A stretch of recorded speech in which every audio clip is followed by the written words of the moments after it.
को बता दें, गोमती रिवर फ्रंट पर पुस्तक महोत्सव का उद्घाटन सीएम योगी आदित्यनाथ ने किया है। मुख्यमंत्री योगी आदित्यनाथ ने शुभारंभ किया। पुस्तक मेले का रिवर फ्रंट पार्क में यह कार्यक्रम आयोजित किया जा रहा है। अगले कई दिनों के लिए यहां पर पुस्तक महोत्सव मनाया जाएगा। टिकट फ्री रहेगा पूरा पुस्तक महोत्सव। न सिर्फ पुस्तक महोत्सव, ढेरों किताबें, बल्कि अलग अलग कार्यक्रम भी इन अगले कुछ दिनों में आयोजित किए जाएंगे। गोमती रिवर फ्रंट पार्क में गोमती पुस्तक महोत्सव लगाया गया है, जिसकी शुरुआत आज सीएम योगी आदित्यनाथ ने की है।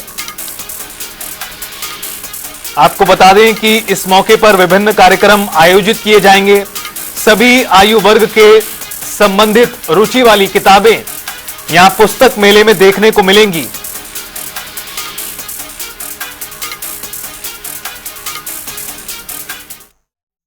कालखंड के बाद हमारे ऋषि परंपरा को इस बात का एहसास हुआ होगा कि एक समय ऐसा भी आएगा कि जब लोग इस परंपरा के प्रति उतना आग्रही न बन पाए, तो यही लखनऊ के पास सीतापुर के नैमिषारण्य में भारत की पूरी वैदिक ज्ञान की परंपरा को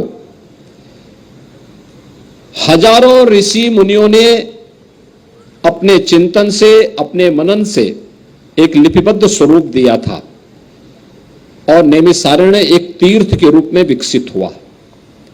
आप याद करिए, भारत की वैदिक ज्ञान की परंपरा को जिस भूमि पर लिपिबद्ध किया गया वो आज हमारे लिए एक तीर्थ बन गया। लेकिन एक लेखक अच्छी कालजयी रचना देता है तो हम उसके प्रति सम्मान का भाव व्यक्त नहीं कर पाते। उसकी कृति को घर घर तक पहुंचाने का जो कार्य होना चाहिए वह हम लोग करने में कोताही बरतते हैं। भारत की परंपरा तो इसके साथ जुड़ी रही है। हमारे यहां श्रवण, मनन और निधिध्यासन की एक परंपरा रही है, यानी सुनना, फिर उसका मनन करना और फिर उसका जो अच्छा है उसको अपने जीवन में आचरित भी करना।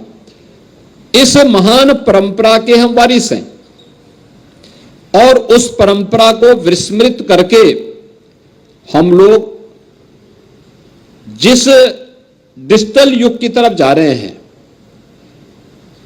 टेक्नोलॉजी का उपयोग हम करें, यह अच्छी बात है, लेकिन टेक्नोलॉजी हमारा इस्तेमाल करने लग जाए और हम टेक्नोलॉजी के दास बन जाएं, यह किसी भी देश और समाज के लिए अच्छा नहीं है। और इसीलिए प्रधानमंत्री जी ने एक बात कही, और वह बात उन्होंने कही कि when citizens read the country leads, यानी जब लोग पढ़ते हैं तो देश बढ़ता है, आगे बढ़ता है।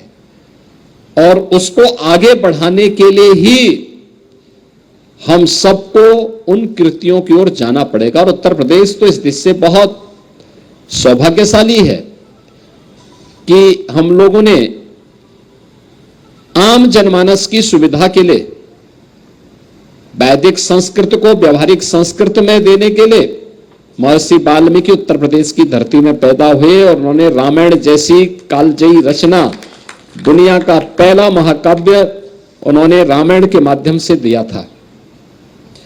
समय के अनुरूप जब लोगों को लगा कि नहीं, अब संस्कृत के अलावा और भी व्यवहारिक चीज आनी चाहिए, तुलसीदास जी के बारे में कहते हैं कि तुलसीदास जी ने जब रामायण की रचना संस्कृत में करनी प्रारंभ की तो जितना लिखते थे उतना गायब हो जाता था। बाद में कहते हैं कि बजरंगबली ने उन्हें दर्शन देकर के उनसे कहा कि नहीं, इसको स्थानीय भाषा में रचिए, और तब उन्होंने रामचरितमानस को अवधी में रचा था। आज आप देखते होंगे अवधी में रामचरितमानस घर घर में गाई जाती है, घर घर में उसका वाचन होता है। हम लोग उस परंपरा के वारिस हैं जहां सामान्य दिनों की बात तो दूर, युद्ध। तो पुस्तक महोत्सव का उद्घाटन करने के बाद मुख्यमंत्री योगी आदित्यनाथ को आप सुन रहे थे, जो वहां पर मौजूद लोगों को संबोधित कर रहे थे। चलिए बुलेटिन में आगे बढ़ते हैं, रुख करते हैं अगली जानकारी का। आज सीएम योगी आदित्यनाथ के कई ताबड़तोड़ दौरे चुनावों के दृष्टिगत भी होने वाले हैं। कानपुर, मैनपुरी और अलीगढ़ इन तीनों ही जिलों का दौरा करेंगे, चूंकि इन तीनों ही जिलों में एक एक सीट पर उपचुनाव हो रहा है। अलीगढ़ में खैर, मैनपुरी में करहल, कानपुर में सीसामऊ, तमाम जगहों पर बीजेपी उम्मीदवारों के पक्ष में मुख्यमंत्री योगी आदित्यनाथ आज ताबड़तोड़ प्रचार करेंगे। न सिर्फ चुनावी रैलियों को संबोधित करेंगे, बल्कि पार्टी कार्यकर्ताओं, वोटर से भी रूबरू होते नजर आएंगे सीएम योगी आदित्यनाथ। गौरतलब है कि कल भी सीएम योगी ने 3 विधानसभा सीटों पर उपचुनाव के मद्देनजर प्रचार किया था। आज 3 सीटों पर और उनके कार्यक्रम हैं। बीजेपी प्रत्याशियों के समर्थन में योगी आदित्यनाथ एक बार फिर आज दम भरेंगे।